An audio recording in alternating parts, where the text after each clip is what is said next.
ரெண்டாவது மனைவிக்கு தெரியும், முதல் மனைவிக்கு கிடையாது.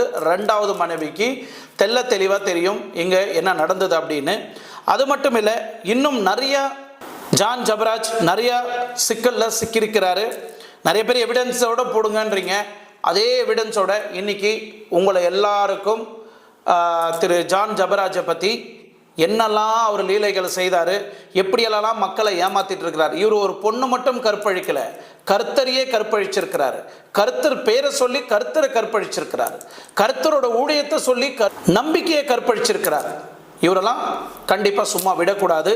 சட்டம் தன் கடமையை கண்டிப்பாக செய்யும். உங்களுக்கு எல்லாருக்கும் விரைவில் இவர் தான் குற்றவாளி அப்படின்னு கோர்ட் மூலியமாகவே நிரூபிக்கப்படும். இங்கே போலீஸ் ஸ்டேஷனில் போய் சரண்டர் ஆகிருக்கலாம். நான் எந்த தப்பும் பண்ணலை.